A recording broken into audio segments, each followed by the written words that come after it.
So ఈరోజు మా వాళ్ళు ఎవరు ఊర్లో లేరు, నేను ఒక్కడే వచ్చాను. సో మీ కామెంట్లకు కొంచెం ఆన్సర్ చేద్దామని డిసైడ్ అయ్యా. కామెంట్లు చూద్దాం. గురు, మీకు ఉద్యోగాలు సద్యోగాలు లేవా? ఎప్పుడు గాల్ఫ్ కోర్సులోనే ఉంటారు. మాకు సోమవారం నుంచి ఫ్రైడే దాకా అందరిలాగే ఉద్యోగాలు ఉన్నాయి. శుభ్రంగా జాబులు చేసుకుంటూ ఉంటాం. సాటర్డే సండే గాల్ఫ్ ఆడతాం. యూజువల్గా ఒకరోజు అయితే గ్యారంటీగా ఆడతాం, వీలైతే 2 రోజులు ఆడతాం. అది అంతేగాని మేము మొత్తం గాల్ఫ్ ఆడటానికి మేము ప్రొఫెషనల్స్ కాదు, ఏం కాదు. రిక్రియేషన్ కోసం వీకెండ్స్ కంపల్సరీగా ఆడతాం. ఫ్రెండ్స్ కలిసినట్టు ఉంటుంది, టోర్నమెంట్లు ఉంటాయి, ఏదో టైంపాస్. ఓకే. నెక్స్ట్ కామెంట్, మీరు ఫ్రెండ్సా కొలీగ్సా? మేము కొలీగ్స్ కాదు, అందరం ఎప్పటి నుంచో తెలుసు. 90s నుంచి ఒకళ్ళకొకళ్ళు పరిచయం. మేమందరం చిన్నప్పటి నుంచి ఫ్రెండ్స్ అన్నట్టు. మల్లిగన్ టెక్నిక్ గురించి చెప్పండి. సో మల్లిగన్ అనేది టెక్నిక్ కాదు. మల్లిగన్ అనేది ఏంటంటే క్రికెట్లో ఫ్రీ హిట్ లాగా. కొన్ని టోర్నమెంట్స్లో ఏం చేస్తారంటే ఈచ్ ప్లేయర్కి ఒక మల్లిగన్ ఇస్తారు. టోటల్ 18 హోల్స్ మొత్తానికి ఒకటే మల్లిగన్. అంటే ఏంటి, ఇప్పుడు ఏదైనా బ్యాడ్ షాట్ కొట్టామనుకో, ఆ క్యాన్సిల్ చేసి ఇంకొక షాట్ కొట్టచ్చు అన్నట్టు. అది ఇంకా తుచ్, అది వెళ్ళిపోయినట్టే అన్నట్టు. సో ఆ మల్లిగన్ ఎప్పుడు వాడుకుంటాం అనేది వెరీ క్రూషియల్ అన్నట్టు. కొన్ని టోర్నమెంట్స్లో 2 మల్లిగన్స్ ఇస్తారు. ప్రొఫెషనల్స్లో ఉండదు, ఇది మామూలుగా లోకల్ టోర్నమెంట్స్, రిక్రియేషన్ టోర్నమెంట్స్లో ఉంటాయి. సో మన ఫ్రీ హిట్ ఏమో రెఫరీ చెప్తారు, ఎంపైర్ చెప్తారు మనకి ఎప్పుడు కొట్టాలో. ఈ మల్లిగన్ వచ్చేసి మనమే డిసైడ్ చేసి ఎప్పుడు తీసుకోవాలో. మోస్ట్లీ క్రూషియల్ టైంలో తీసుకుంటూ ఉంటారు అన్నట్టు. ఒకసారి ఏమైందంటే ఒక టోర్నమెంట్లో మేము 3 ఆడుతున్నాం, అందరికీ 3 మల్లిగన్స్ ఉన్నాయి. మేము తీసుకుందామని చివరి 2 హోల్స్కి వచ్చాము. ఆ హోల్లో అన్ని షాట్లు బాగానే కొట్టాము. సో ఆల్మోస్ట్ అందరికీ 2 మల్లిగన్లు వేస్ట్ అయిపోయినాయి. సో మల్లిగన్ ఎప్పుడు వాడటం అనేది కూడా చాలా క్రూషియల్ అన్నట్టు. గురు, గోల్ఫ్ కోర్స్ డిజైన్ చేయడానికి ఏమైనా రూల్స్ ఉన్నాయా? గోల్ఫ్ కోర్స్ డిజైన్ చేయడానికి ఒకటే రూలు, 18 హోళ్ళు ఉండాలి. ఆ 18 హోల్లో యూజువల్గా 4 par 5 ఉండాలి. అంటే 5 స్ట్రోక్స్లో వేసే హోల్స్ 4 ఉండాలి. 3 స్ట్రోక్స్లో వేసే హోల్స్ 4 ఉండాలి. అంటే 4 par 5 హోల్స్ ఉండాలి, 4 par 3 హోల్స్ ఉండాలి, మిగతా 10 par 4 హోల్స్ ఉండాలి.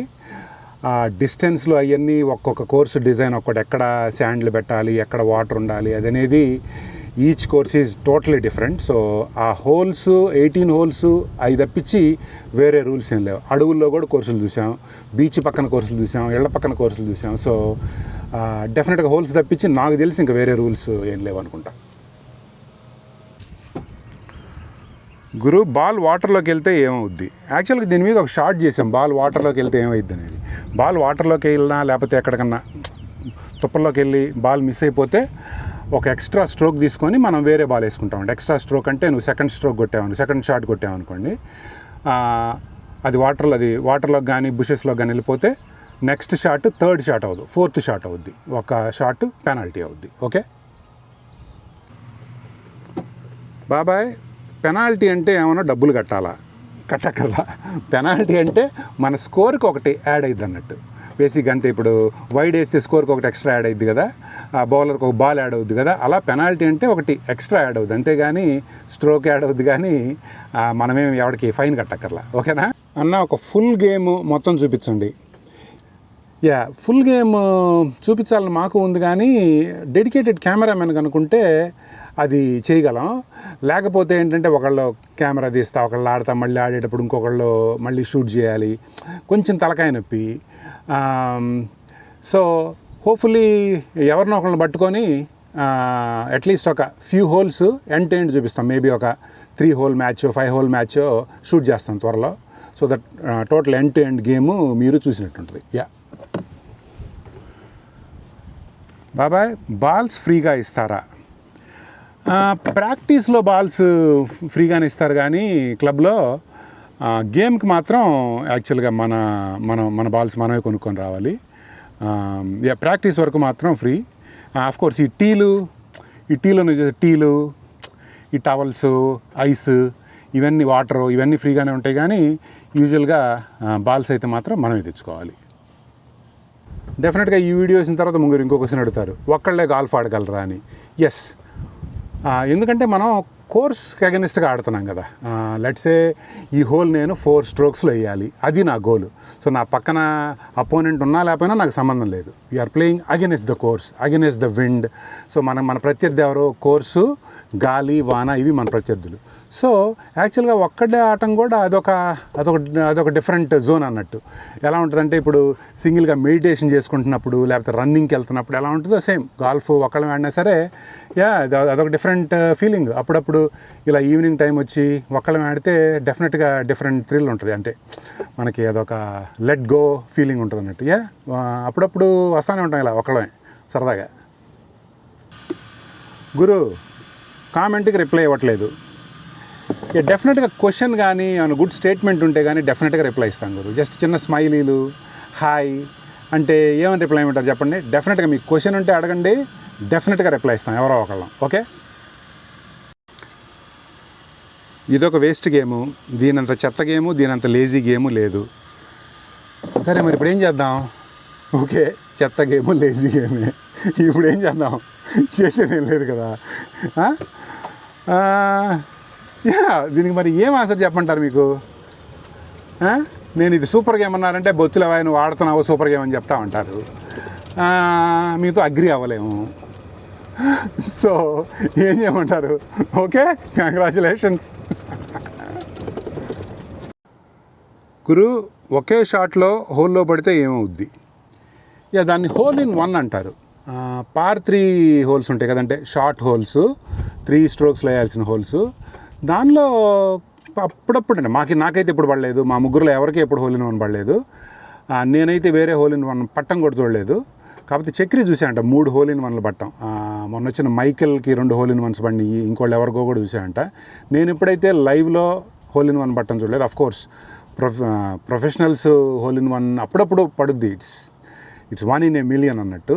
దాన్ని హోల్ ఇన్ వన్ అంటారు. ఓకే, హోల్ ఇన్ వన్లో పడితే ఏంటంటే ఇప్పుడు 3 స్ట్రోక్స్లో వేస్తే 3 కదా మన స్కోరు, ఒక్క ఛాన్స్లో వేస్తే 1 అన్నట్టు, ఆల్మోస్ట్ -2 అక్కడ.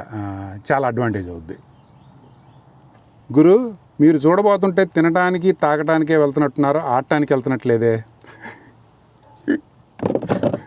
4 hours గేమ్ గురు ఇది.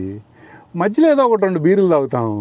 మేము వీడియోల్లో మీకు చూపించడం వల్ల ఏదో తెగదాగేస్తున్నాం అనిపిస్తుంది, కానీ ఏదో ఫన్కి 1-2 బీర్లు తాగుతాము. అఫ్కోర్స్ గేమ్ అయిపోయిన తర్వాత కాసేపు కూర్చొని ఏదో స్నాక్స్ అయ్యి తింటాము.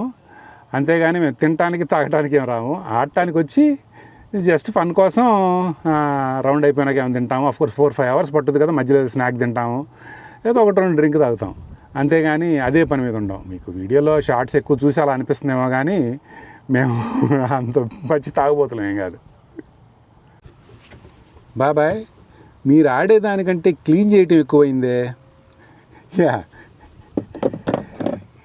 ఈ గుంటలు నింపటం, నెక్స్ట్ ఆ ఇసుక రేక్ చేయటం, క్లబ్బులు క్లీన్ చేసుకోవటం, అవంతా పార్ట్ ఆఫ్ ద గేమ్. ఎందుకంటే మన కోర్సును మనమే టేక్ కేర్ చేసుకోవాలి. ఇప్పుడు లెట్సే ఫర్ ఎగ్జాంపుల్ నేను గుంట నింపలేదు, నా పక్కనోడో గుంట నింపలేదు, 2 రోజులు పోతే కోర్స్ అంతా గుంటలు అవుద్ది. అందుకే మన కోర్సును మనమే టేక్ కేర్ చేసుకోవాలి. ఇప్పుడు శాండ్లో కూడా అంతే, క్లీన్ చేయడం అది పార్ట్ ఆఫ్ ది ప్రాసెస్ అంతే. గోల్ఫ్లో పార్ట్ ఆఫ్ ది ప్రాసెస్ అంతే. ఇప్పుడు మనం క్రికెట్లో ఉన్నాం అనుకోండి, మనం ఇప్పుడు పిచ్ మీద ఎంత జాగ్రత్తగా నడుస్తాము, ఎందుకంటే దట్స్ అన్ ఎటికెట్ అన్నట్టు. అది ఆ పిచ్ మీద ఎట్టబడితే అట్టు నడిస్తే బాల్ కరెక్ట్గా వేయలేం కదా. కోర్సులో కూడా కాగితాలు మనం క్రికెట్ గ్రౌండ్లో కూడా కాగితాలు బాటిల్ గీట్లు ఎక్కడ పెడితే అక్కడ పడేయం కదా ఎందుకంటే అక్కడ మనం ఆడాలి, మనం దాన్ని టేక్ కేర్ చేసుకోవాలి. అందువలన తప్పించి ఏదో పని చేయాలని అయితే కాదు. అది అంతా చేస్తూ ఉంటాం అంతే. గురువుగారు, during match if rain, tornado, twister, any kind of obstructions come, what to do? చిన్న చినుకులు పడితే గేమ్ కంటిన్యూ అవుద్ది, మరీ జోరు వాన పడితే మాత్రం గేమ్ ఆపేస్తారు అన్నట్టు.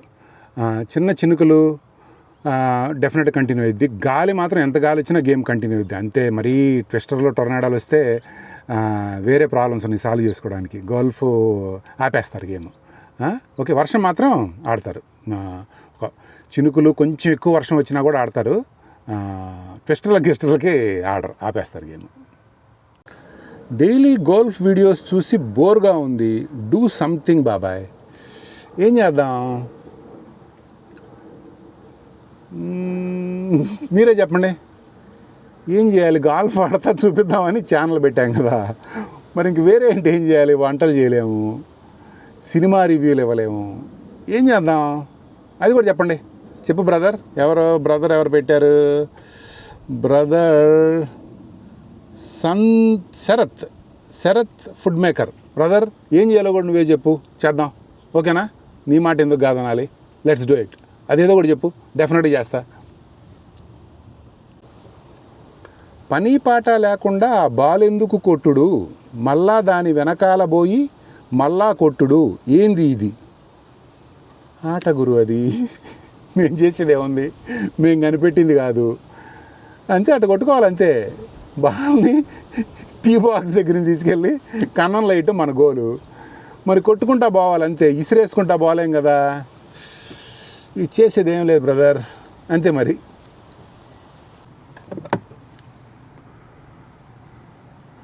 అన్న, మీరు బిల్లు కట్టడం ఎప్పుడు చూడలేదు, ఫుడ్ డ్రింక్స్ అన్నీ ఫ్రీయా? ఫ్రీ కాదు నాయన, అకౌంట్లోకి వెళ్ళిపోతాయి అన్నట్టు, ఖాతా బేసిక్గా. సో ప్రతి ఒక్కళ్ళకి మెంబర్ నెంబర్ ఉంటుంది. మోస్ట్లీ తక్కువ మెంబర్సే కాబట్టి క్లబ్లో మా మెంబర్ నెంబర్ వాళ్ళకి తెలుసు. సో ఆటోమేటిక్గా మెంబర్ బిల్లోకి వెళ్ళిపోద్ది, ఎవ్రీ మంత్ పే చేస్తాం అన్నట్టు. ఓకే, సరే. అయితే ఈరోజుకి ఈ కామెంట్లు కొన్ని ఆన్సర్ చేశాను. ఈ టైపు ఓకే అయితే కింద కామెంట్లు పెట్టండి. ఇంకా మేబీ కొన్నాళ్ళ తర్వాత మళ్ళీ ఇంకో సెషన్ చేస్తాము, అందరూ ఉన్నప్పుడు చేస్తాము. సరే అయితే, see you in the next video.